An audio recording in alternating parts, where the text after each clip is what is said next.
All right. Well, good afternoon, everyone. My name is Jared Evans. We are going to talk about the Afwerx sitter and SBIR topic overviews today, and specifically with regards to the 21.2 phase 1 for SBIR and the STTR 21.b. With me today is Guardian Zoe Walters, who is the SBIR phase 1 program manager, who will be talking through the SBIR side of the equation here in just a little bit. Please do note that these are these two phase 1 options and offerings are going to be the only two that we talk to today. There was not a direct to phase 2 option for this .2 or .b cycle.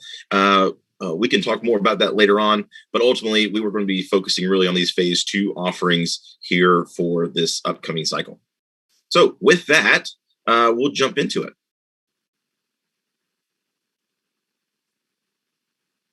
All right. So before we get too far along the thought process here, we'll do some rules of engagement. So this call is being recorded. We're not going to be talking about any classified or any proprietary information. This is for everyone's information as we kind of talk through these solicitations and these offerings. Please do post questions in the Q&A portion. Right in the comments, we'll have folks kind of helping address questions as we go through here. And if there's any program managers that are still in the Zoom waiting room or who don't have access, we can promote those to panelists as they jump in. All right, so with that, we will get into the POCs here. So as we mentioned, my name is Jared Evans. I'm the STTR program manager specifically for this open topic to include phase 1s and phase 2s. We also want to introduce Ms. Zoe Walters. Zoe, over to you.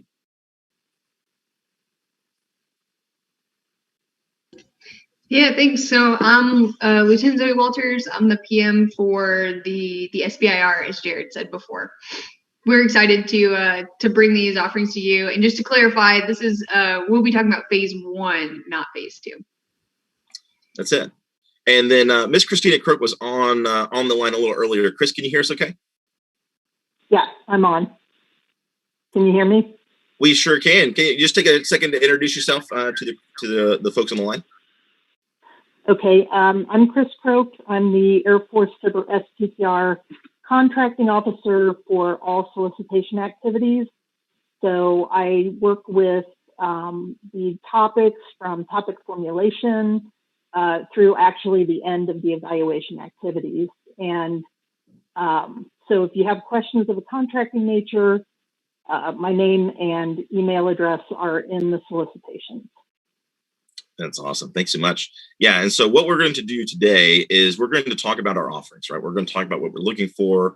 We're going to talk through some of the requirements, right? And this is all in an effort to help folks understand the program, what our intent is with it. But ultimately, the end, the authoritative source of information is the solicitation, right? That is the legal, the contracting, the official offering, right, to industry and to the commercial space. So at every point in time, if there's any conflict between what you hear us say or what difference between what we meant to say here and the contracting document itself, the solicitation is king here, right? So at every point, we're going to point you towards the solicitation. And so if there's any questions, as Chris mentioned, we'll try to do our best to answer those, but we have her on the line as the expert here to make sure that we're giving out all the right information. So with that, there are a couple different resources out there. The Afwerx website certainly is a great first stop for folks who may or may not be familiar with the SBIR or STTR program.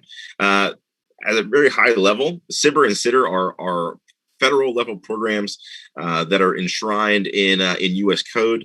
The Department of Defense is only one participating agency in these programs, and the Air Force obviously is just one of the services that make up that DoD offering set. So what we're going to be talking about here today is specifically the Air Force open topic, right, which is a specific set of offerings within the larger DoD and larger SBIR and STTR programs. Okay. All right. So why are we here, right? Long story short is that there's so much technology and solutions out in the industrial space, in the commercial space, that have not utilized the government, and specifically the Air Force, the Department of the Air Force, that we would like to work with, right? These programs are designed to facilitate engagement between industry and the federal government space, and obviously specifically with the Department of the Air Force now.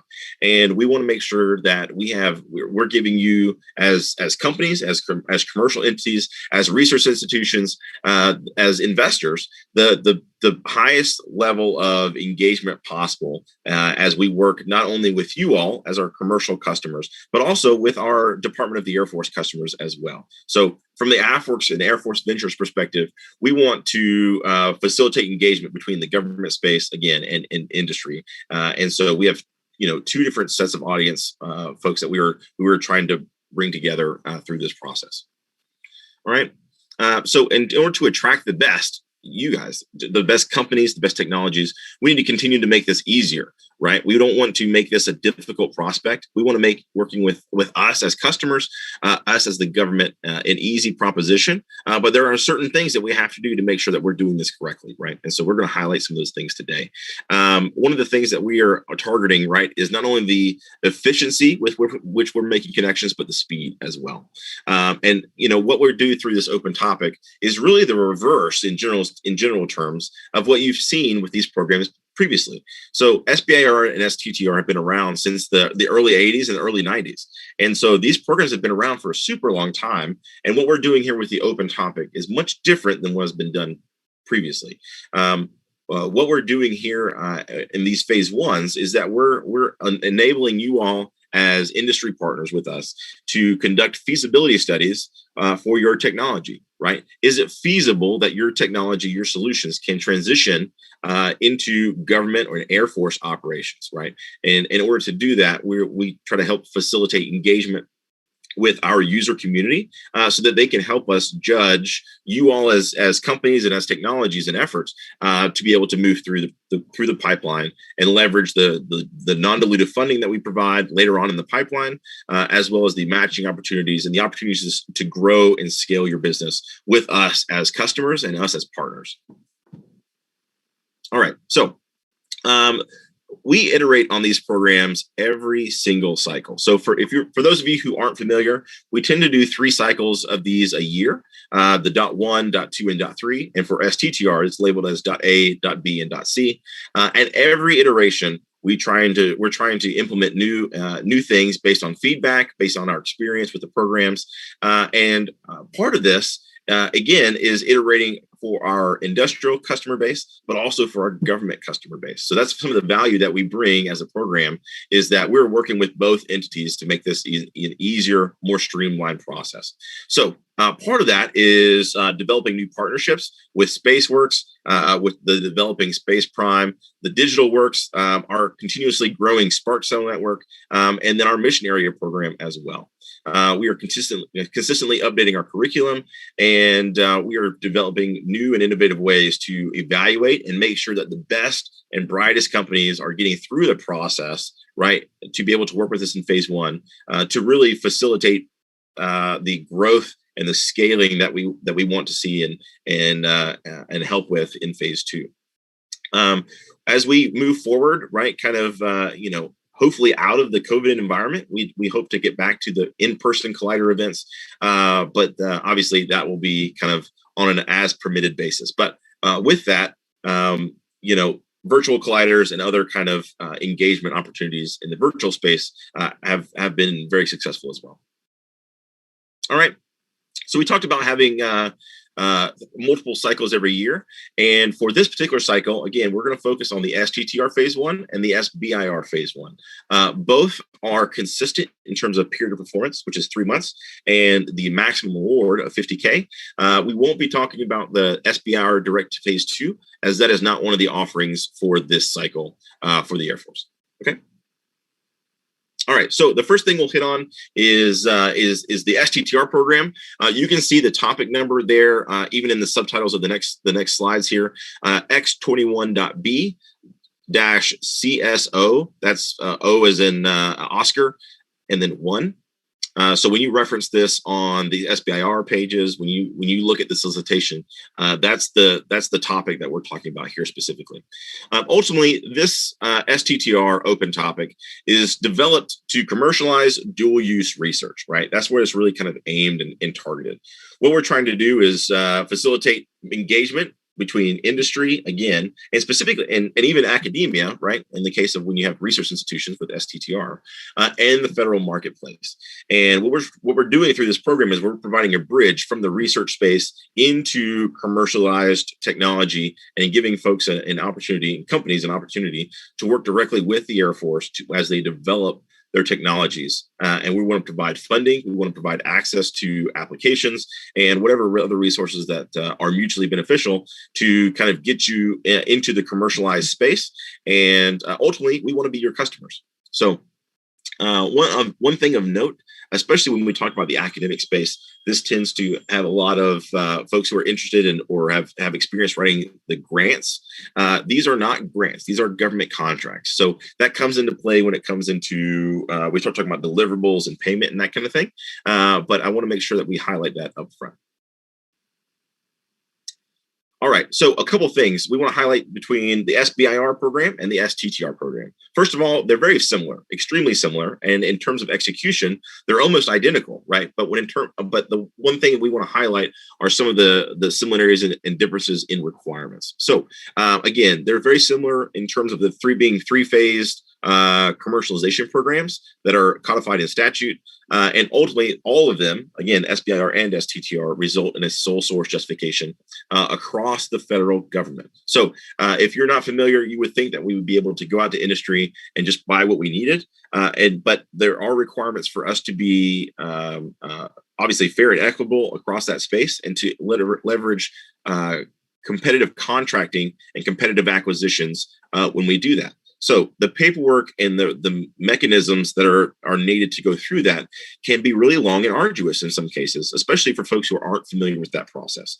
And through this sole source justification that we're referencing here, all efforts that go through these programs, again, SBIR and STTR, again, are leveraging this sole source justification, and they allow customers, end users across the federal space to come directly to you and to purchase or otherwise work with you to develop that technology for them. So that's a huge value add from the government perspective with these programs.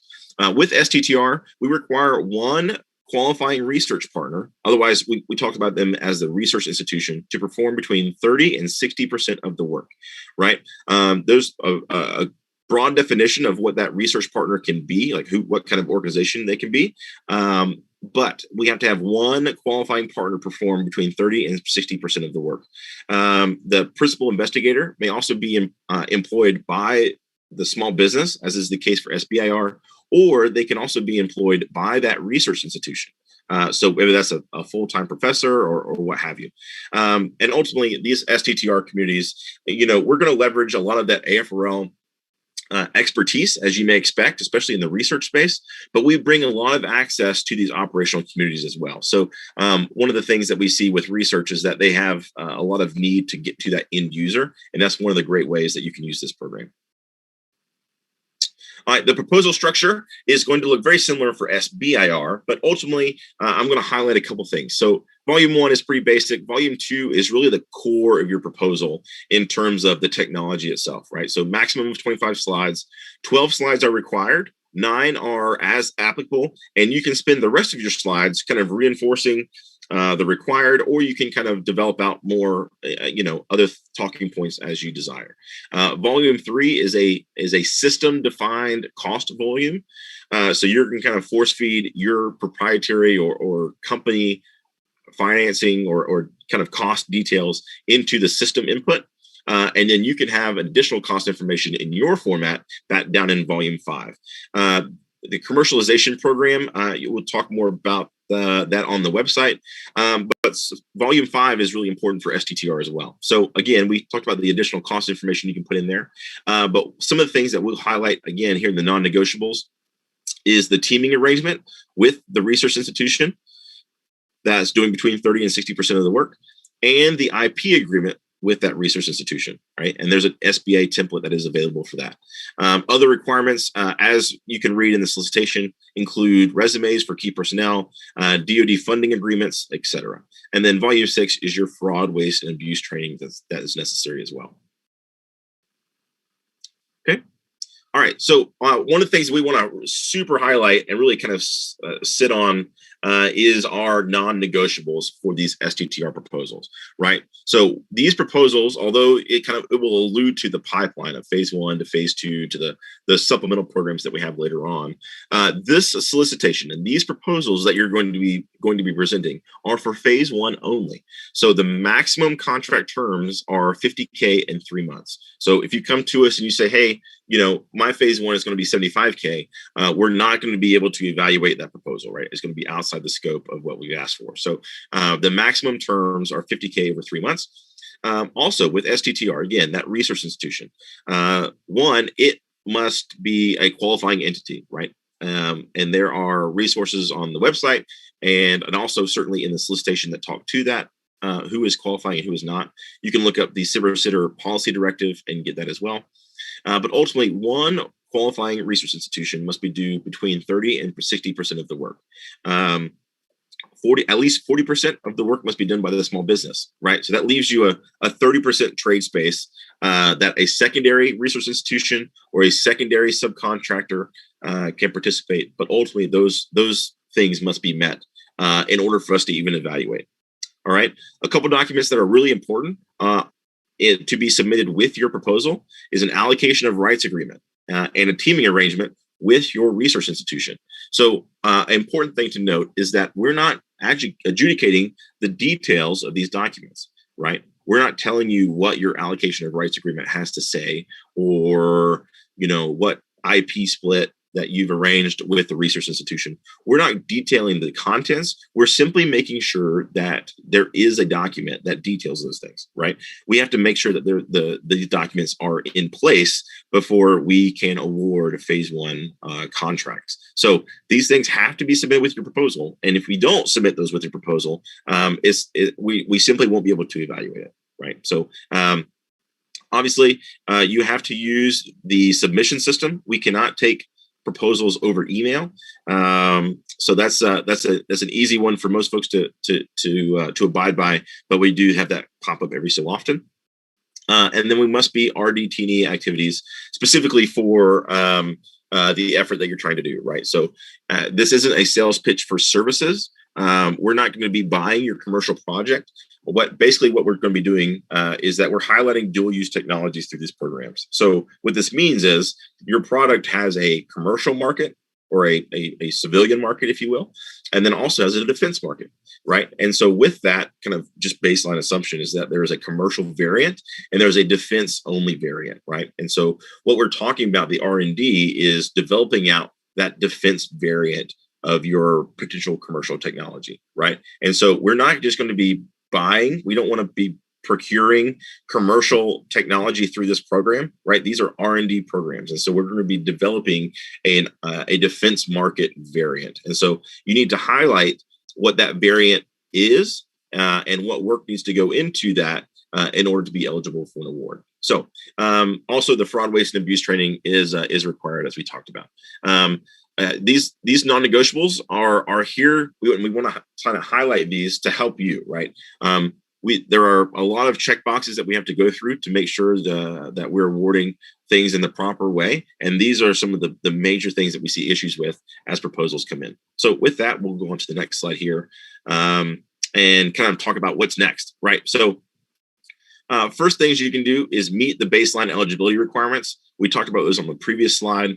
You need to be turning in your proposals by the due date, right? Again, authoritative source of information here is the solicitation themselves itself, right? And then above and beyond that, there are only 3 things that we can judge subjectively as we go through the evaluations, right? And the evaluation criteria are listed here and also detailed in the solicitation.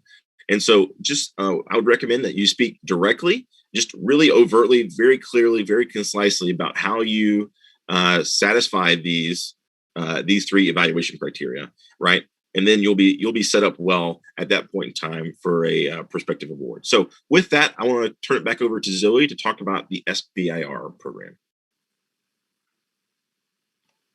Thanks, Jared. So you guys will notice that a lot of the SBIR open topic stuff is very similar to STTR. As Jared mentioned earlier, you can find us under the Afwerx 212-CS01. And so there are, normal Air Force SBIR topics out there, and ours, you can tell the difference because it's a CSO and it's designated by the X. So the SBIR phase 1 is same as STTR. So you're looking at a 90-day contract with up to $50,000 of an award amount. Same thing. So if you propose something that's 6 months and $100,000, it's very much outside of the scope, so we won't be able to evaluate it, and we'll talk about that a little later on. But do want to be clear, these are phase 1s, and those are the maximums. So really, the whole point of this is to find the fit between your validated non-defense commercial product and our defense market. So we're looking for those dual use technologies. Our proposal structure is very similar. So there's a couple of key differences that I'll highlight, mostly in the technical volume. So that volume 1 is going to be, the same. It'll be your SAM, STUNS, cage code. You'll put an abstract in there, contact info, etc. A lot of the volume 1, I believe in DSIP, it just walks you through it. So that should be pretty simple and straightforward for the most part for everybody to fill out. Where we differ a little bit is in the tech volume. We have 11 required slides, and then 9 required as applicable, and then the rest are elective. So you have to have those 11 slides in there, and then based on certain instances or certain pieces of your solution, you might have 9 others. But you're free to go up to 25 slides. So the rest of those are for you to just expound on the requirements of that technical volume. And I do want to mention that, whenever you look at the solicitation instructions, on that same page, there should be a slide volume template. And you can actually pull up a template, with all of these slides on it as examples. And one of the best ways to make sure that you have all of the required slides is to just, grab those slide titles and put them into your, submission slide presentation. That helps us to be able to see exactly, what you're talking about on each slide, as well as for you to note, that you do have indeed the required slides that you need. Because without, those 11 required slides, if we're missing one, then we're unable to evaluate your proposal. So it's important, please look at that slide deck template, and you don't have to use it, but it does help guide you through, exactly what we're looking for. The solicitation also has instructions for each of those slides, so take a look at that as well. And then, very similar. So you're going to have to put cost. It's system generated. So in DSIP, you'll lay out the cost for your solution, your proposed solution, and then we require company commercialization report. So that's in volume 4, and there are instructions on how to generate that. And then throw that into your volume 4. And then volume 5, we have supporting documents. So that can be additional cost information, a non-proprietary work plan we ask for. You'll put the resumes for the key personnel in there, as well as your DoD funding agreement certification. And then lastly, you can put letters of support. So there's no limit. And that volume 5 is kind of uses catch-all to pull together additional information that helps us to evaluate your proposal, as well as potentially make an award. And then volume 6, the fraud, waste, and abuse training. There's instructions on how to get in to do that. One thing to note is that we just like to kind of say this from the beginning, is that we're talking about the phase 1s here, but hopefully this will, if you're awarded, it will lead you to a phase 2. And just note that a signed MOU is required with an Air Force TPOC for that phase 2. So just something that we like to be upfront about in the beginning. So what's next for us? Same dates, right? So June 17th, it's a Thursday. The proposals are due at noon Eastern. I highly recommend that you try to turn in your proposal the week before that. Inevitably, everyone tries to submit on the last day, and DSIP crashes, or if the system will glitch or something like that, and you may not get your proposal in on time. And unfortunately, we can only accept those submissions through DSIP up till noon Eastern on June 17th. So that's why we're doing these AMAs early. That's why we're trying to answer as many questions as we can, as you guys have them. Please try to submit your proposal early. It takes off, that stress of trying to submit the last day, as well as, any potential, downfalls that could happen because of that. And then our evaluation criteria is very similar. So this is up here. It's straight from the solicitation. So you guys can read it here. You can read it in the solicitation. We're also evaluating on 3 criteria. So, whenever you lay out your proposal, this is what basically you're, kind of proposing against, along with the other instructions, for the topic. But that's that commercialization, defense need, and then technical merit. And I won't go too into detail because we can all read it. So our non-negotiables. So you guys have to be qualifying registered small businesses.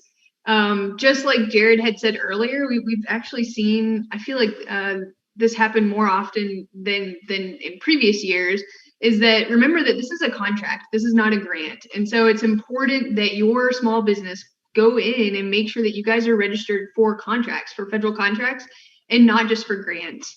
We unfortunately can't award you if your registration is only for grants, because it's contract, and that's not, it's always really hard whenever that's the reason that you can't be awarded, when you've been deemed selectable. And so please, that's the first thing that I would recommend going in and checking to make sure that you're registered to accept contracts. So the solicitation, again, is for phase 1 only. So maximum contract of $50,000 in 3 months. Anything over and above that is out of the scope of the phase 1 effort. So your complete proposals have to be submitted through DSIP, as mentioned before. So we won't be pre-reading any proposals. We won't accept any proposals via email or any other type of submission other than DSIP. So you have to submit it through DSIP, you have to submit it on time, or we won't be able to consider it for award. And then again, I won't belabor this because Jared just talked about it, but it has to be research and development, test and evaluation.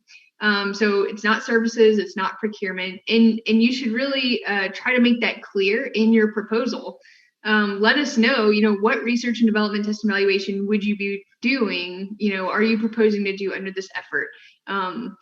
And then you have to have that fraud, waste, and abuse training as well. So if you guys don't meet this is why we call it the non-negotiables, right?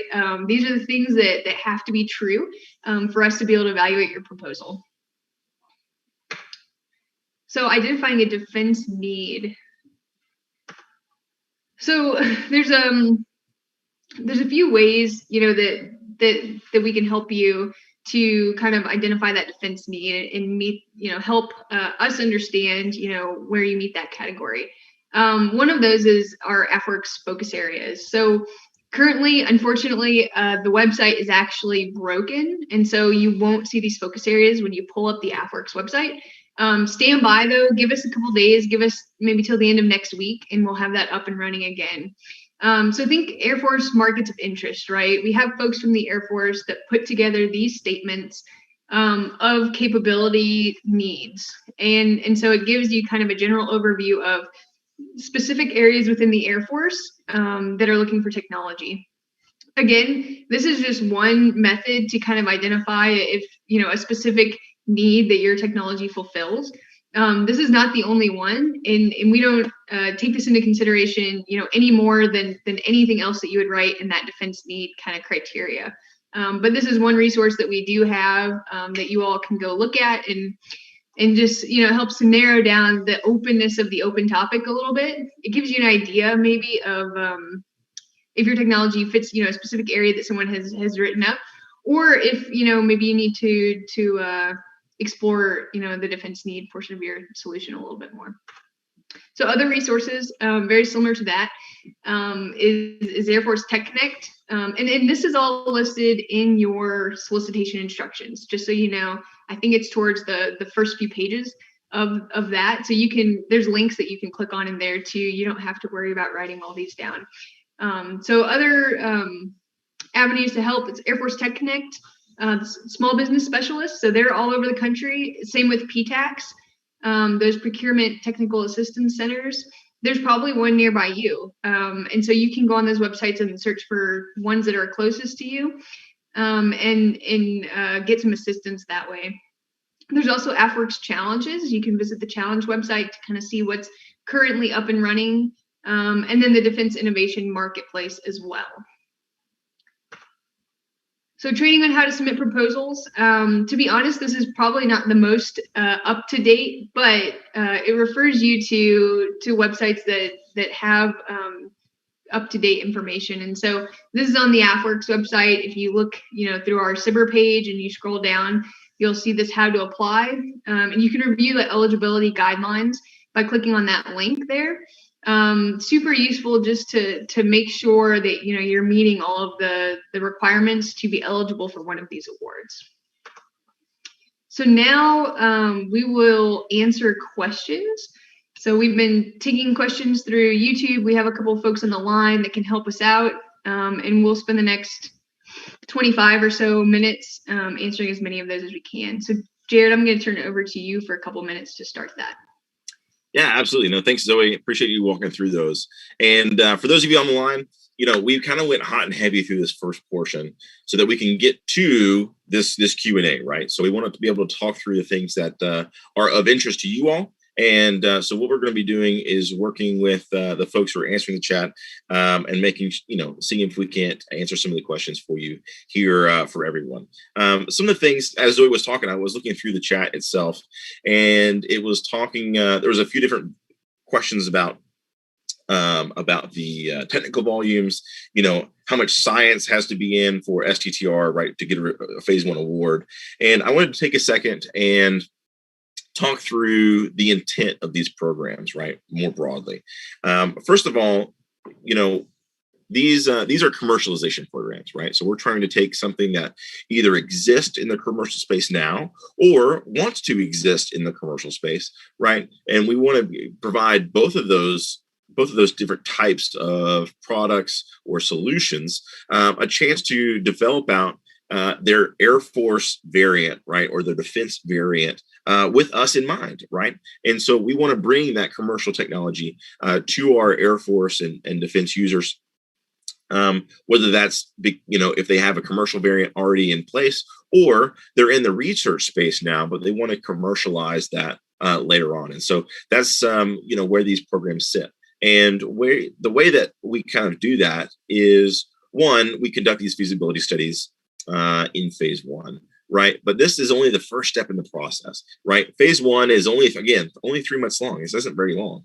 And we want to kind of move you through the pipeline from phase 1 to phase 2 to these supplemental programs. And ultimately, whether it's through the pipeline or you go to phase 1, phase 2, and then to a phase 3 directly, that you have an opportunity to, one, bring your product or solution to the defense market, right? We want to be your customers at the end of the day.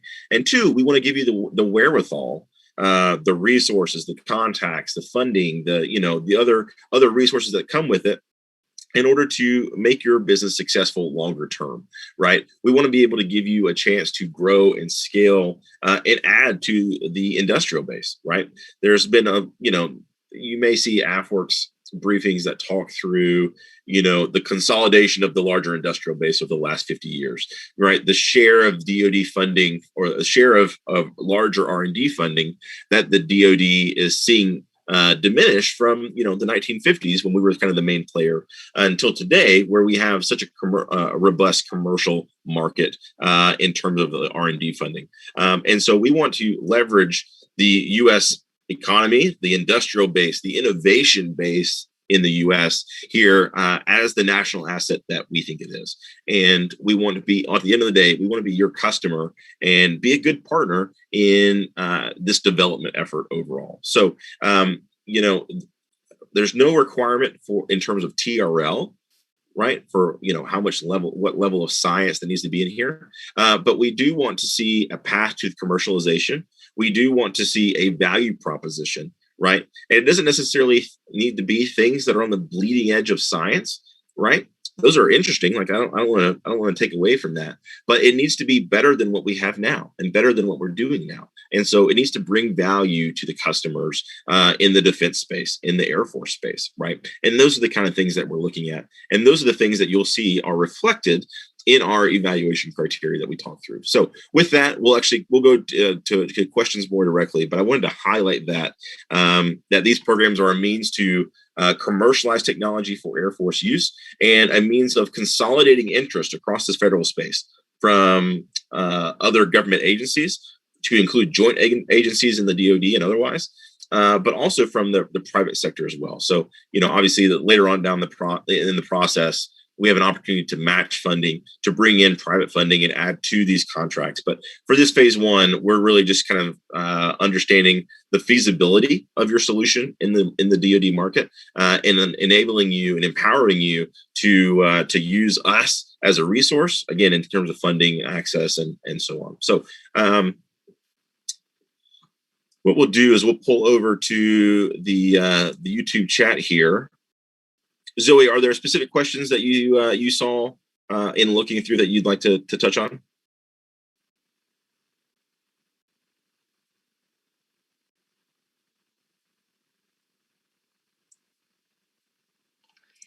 Yeah, so I've seen a couple Okay. that Vanessa has shot me.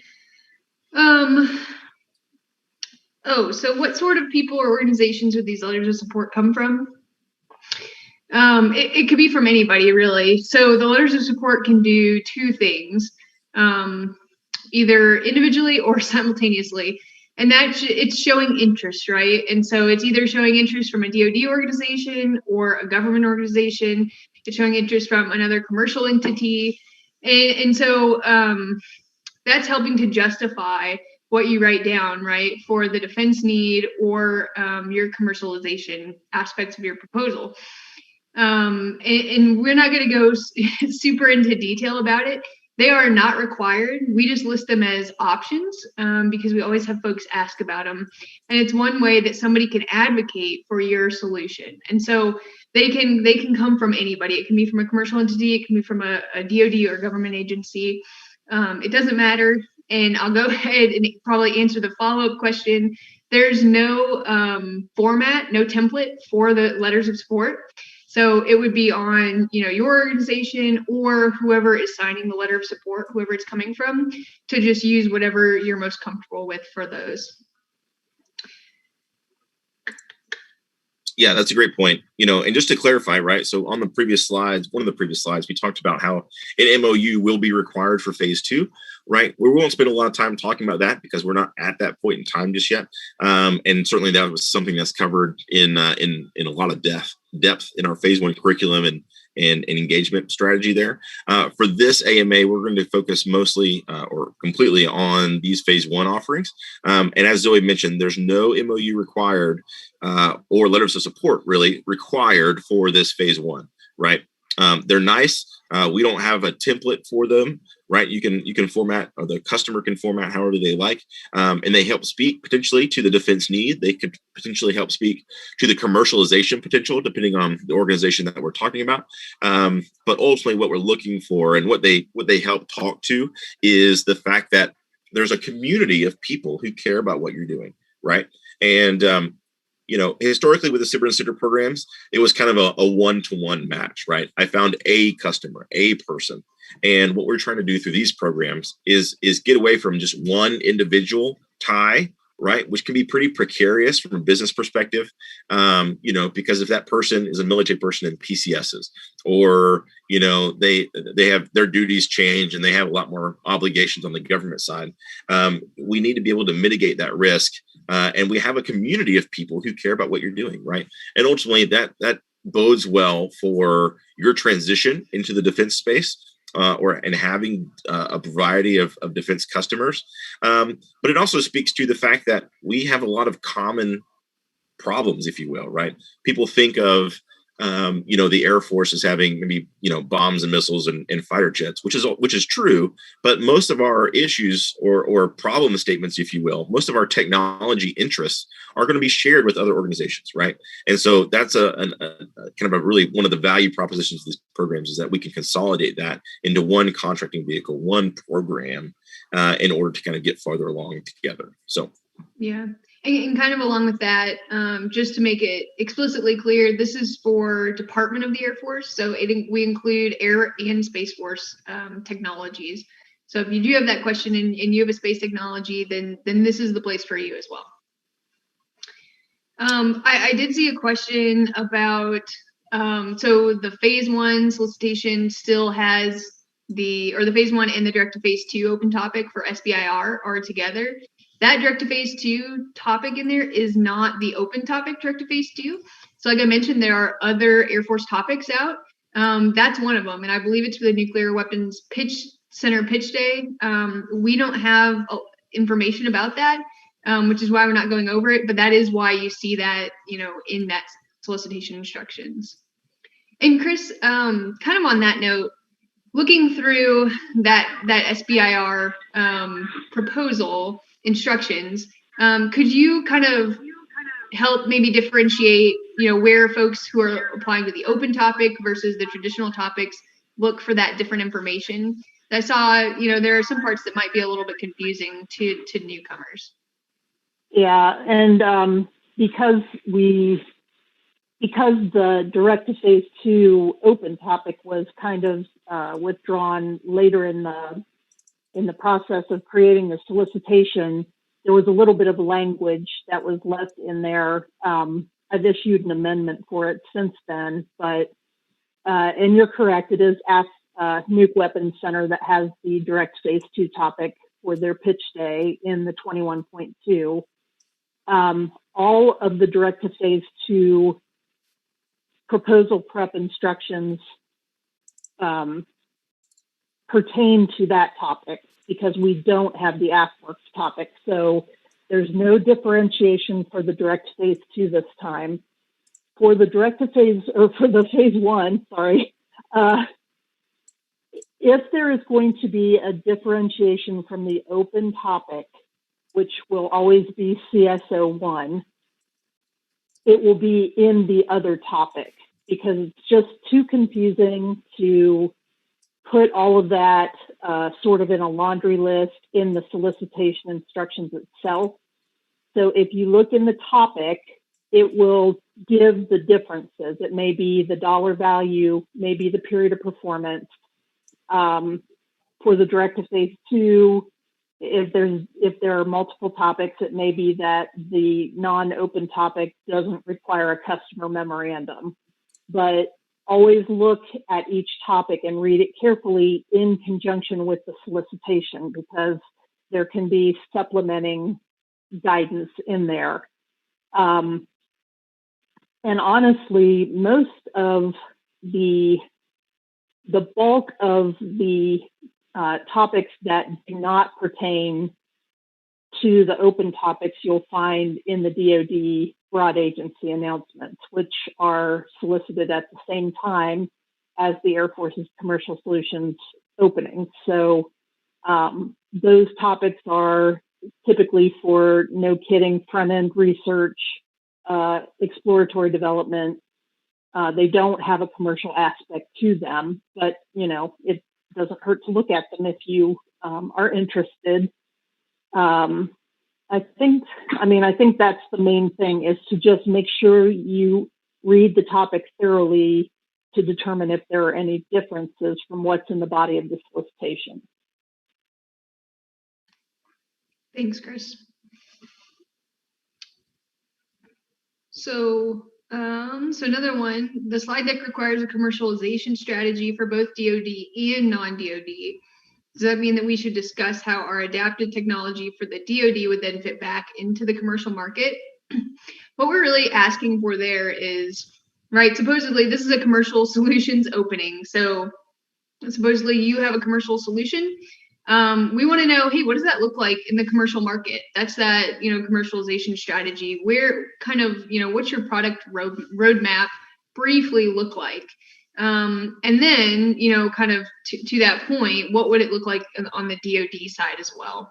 So not necessarily how you're going to adapt it for the DoD and then fit back into the commercial market with that solution, but what does it currently look like? And then what do you think it would look like in the DoD? How would it need to be adapted, or what would that product roadmap look like, kind of as an extension from your current one? I hope that kind of answers that question.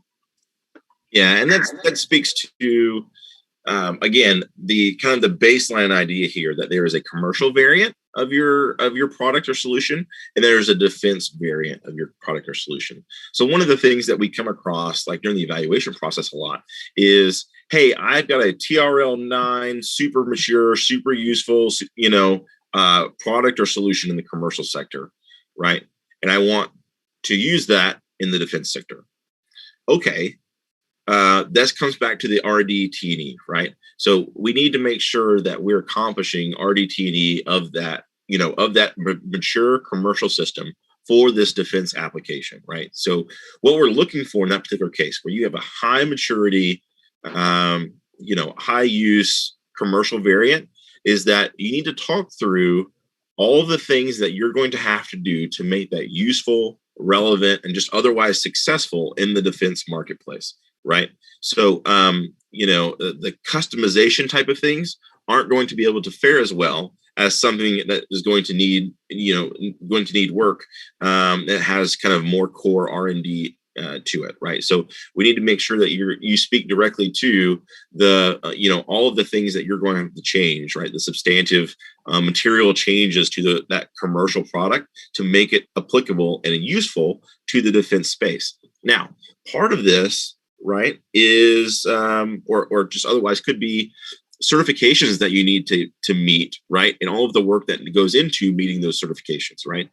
In a lot of cases, in the DoD space and in the government space, really more broadly, in order to be useful, in order to be usable, really, you're going to have to hit a couple major certifications, right? You may need to get an authority to operate. You may need to go into FedRAMP, and you need to meet security guidelines and other kind of substantive, things that you would, you may know about, but you're not, don't have all the details with, right? And we understand that you're not going to know all of the details. You're not going to have all of the answers in terms of who your customer is, what changes they're going to need. But what we need to see in your proposal is that you have an idea of what those things are or could be, right? Hey, this is who I think my customer is in the Defense Department. This is the type of communities that will use it, and this is how I'm going to be value added to their mission, right?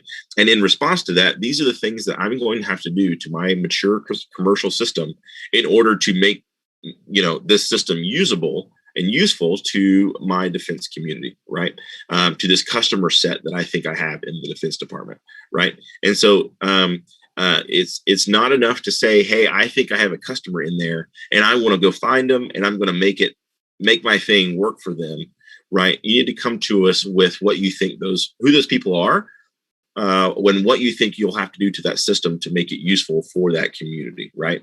And so that will help us understand the R&D that needs to go into your system, and that, as Zoe mentioned, that kind of life cycle and that product development cycle that you're going to have to go into through this program. So at the end of the day, again, you have a system or solution that is useful and usable by the defense community, right? At the tail end, after going through all these processes, after going through this R&D, to make it usable on Air Force systems or what have you. So I just wanted to kind of touch on that a little bit. Yeah, thanks, Jared. Appreciate it. I think the last question that I've seen, and we probably should touch on this, touch on this in our slides, is can you have more than one phase one award? The answer is yes. It has to be for different solutions, right? So as a government, we can't pay you twice for the same work. But you can apply for and receive more than one phase one award. So if your company is kind of vast, especially you're able to, accomplish more than one contract at a time, then you're welcome to propose, multiple solutions and receive those multiple awards. Just kind of as a side note, following from that, each phase 1 awarded is able to propose then for a phase 2 as well. So do keep that in mind. Jared, did you see any other big hitters? I got some questions I saw earlier in the chat on the STTR, like technical volume, like what they needed to propose. So we talked about that proposal structure there towards the beginning of the program. And the core of that from a technology or solution perspective is volume 2, right? That's where you talk about what you're proposing, right? The technology again, or the solution, and the value proposition that you're bringing to the table as part of your proposal. In the solicitation, it details like things that we need to see. So we talked about the 12 required slides. So we kind of we orient that to the things that we know we want to see, but we want to give you a chance to develop that, right? And have a pitch deck of sorts, right? That's up to 25 slides. So that 25 slides is going to be the core of your proposal from a technology perspective. There's a lot of, there's other documentation that's needed, the allocation of rights agreement, the teaming agreement, that kind of thing. And those are effectively check boxes that we have to make sure are accommodated in your proposals, that you're eligible for an award. But ultimately, from an evaluation standpoint, they're going to be evaluating your proposal as a whole, and specifically that volume 2, which is talking about your solution. So it's a fairly low bar. We're not asking for a 50-page report, or a technical paper or any of that kind of thing. A 25-slide page deck will get you in the door from a technical volume perspective. And Jared, could you talk kind of, 1,000-foot view of what phase 2 would look like following the phase 1s? Absolutely. So we talk about this phase 1 and, there are specific requirements for this. But as we mentioned, phase 1 is just the first step, right? It's the first entry into the ecosystem, right? At this point in time in phase 1, we're trying to find people who care about what we're doing, right? In very short, almost crass terms, right? And if we can't find people who care about what we're doing, we as an organization aren't willing to continue funding those opportunities, right? Now, for those who are able to find stakeholders and to codify that demand signal inside the government space, specifically with the Department of the Air Force, we're going to move into phase 2, right? And phase 2, in very simple terms, is that you're going to take your solution, right, your product that you're proposing, and you're going to apply that to those customers' application, right, their use case. And so in phase 1, we're going to have a lot of these conversations in terms of, hey, this is the company's value proposition. Hey, this is how I can help you in your operations. And what we ask of our government users is that, hey, here's our need proposition, right? This is the situation I would like to use your solution in. Here's, kind of a site picture of the other systems that it would need to integrate with, right? Whether those are computer systems or physical systems or people, right? Or processes that it needs to integrate with. And then ultimately that allows us, through that kind of intelligent conversation, allows us to move into phase 2, where you as a company have a much better idea of who your user is, at least initially, right? And what you have to accomplish to make your solution usable by that community, right? And so phase 2 is a chance to actually develop and execute those steps that we find out during discussions in phase 1. So phase 1 is to find some initial early adopters, right? Phase 2 is to apply your solution to those early adopters problem or use case, right? And from there, as we continue to develop the community around your product and solution here, we're going to be doing it in coordination with this user, but we're also going to be continuing to grow that community during phase 2, right? And so when the community sees the prototypes and sees your application really start to solve problems for that early adopter, for that first set of customers, there's an opportunity for them to jump on to be part of the program, and then for you to move into this supplemental program that we have, right? So TACFI and STRATFI. And at that point, we start to pull in private capital, private market, private funding we start to pull in other government funding on top of an Afwerx match potentially, and allow you to really grow and scale out of this traditional small business space, and really start to get you to a situation where you have annual recurring revenue with government customers in a sustainable fashion that you can leverage and continue to grow your company, right? And that's just something that is specific to the open topic.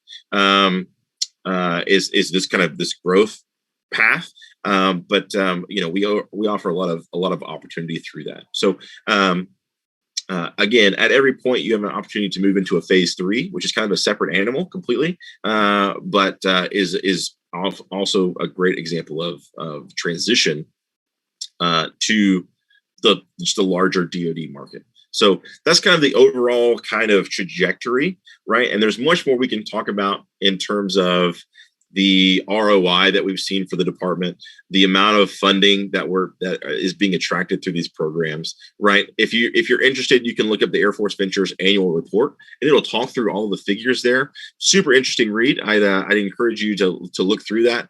And frankly, it's probably something that we can reference a little bit more in our presentation here moving forward. But that'll kind of give you some end results on what we've actually seen through this program, the amount of funding that we see come through as a result of their participation with our programs, whether that's patents, whether it's no kidding funding and actual capital coming in from a variety of areas, government, private, commercial investment, et cetera, and otherwise just transitions into the government space. Again, that ARR that we're really trying to target through this program. So we start small in this phase 1. We start with this initial step in finding people who care, but the intent here is to grow much more broadly, is to grow out of the small business space and those kind of initial users into something that can serve the broader federal government and commercial side as well. So a lot to talk to there, but this is just the first step, the kind of the open end of the funnel, as it were, to allow folks to start moving through the pipeline.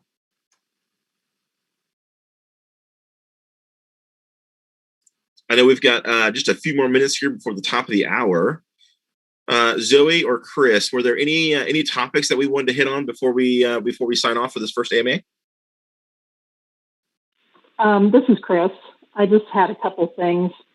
The topics are actually mislabeled on the briefing. The actual topic numbers that are in the solicitation, they would be AS212 CSO1. That would be the SBIR topic. And the STTR topic would be AS21B TCSO1. So those are what you would look for. They're both pretty easy to find, but the STTR one is the easiest one because it's the only topic in the solicitation. So the other things that I wanted to emphasize are, please make sure that you read the solicitation and follow it, because if you're going to go through the trouble of putting together a proposal, it's really disheartening when we have to disqualify proposals because they don't meet one of the basic requirements. So look at the eligibility requirements, look at the proportions of work that have to be performed by the small business versus subcontractors. My advice is always to read through the solicitation once without doing anything. The second time, go through and make notes where you have questions, and then let me or the technical point of contact know. And then the third time, go through it and start putting your proposal together. Because it appears that when companies work their proposals as they're reading through the solicitation, they invariably miss one of the requirements. So that's my advice. Thanks. Yeah, that's fantastic. So super great information there for everyone. Also, if you're not familiar with these solicitation cycles, what happens is that there's kind of 60 days, give or take, between when a solicitation is released and when proposals are due. and they're split up. That 60 days is split up into two sections. One, the first 30 days is a pre-solicitation, as they say, right? So these documents, and that's what we're in now. These documents are publicly available. You can see them, read them, and we can talk about them openly. And but the proposal window itself is not open yet. That proposal window actually opens for that second set of 30 days, day 31, if you will, give or take, of that larger timeline. And at that point, when those proposal window opens, we're going to go essentially calm silent, right? We're not going to be able to answer individual questions in order to make sure that everyone has all the information up front, right? So we're not able to advise folks on individual questions on this proposal or on this solicitation, I should say. From that, Jared. Point. Yes, ma'am. They can still post questions to the Q&A area on DSIP. Right. Yeah, no, that's perfect. They just can't have contact directly with the CPOC.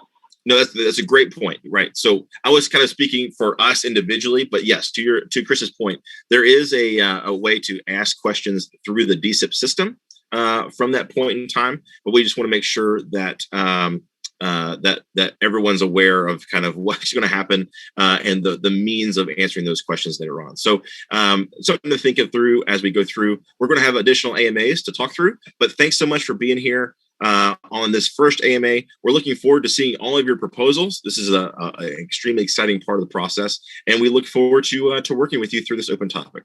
Thanks, everyone. Thanks.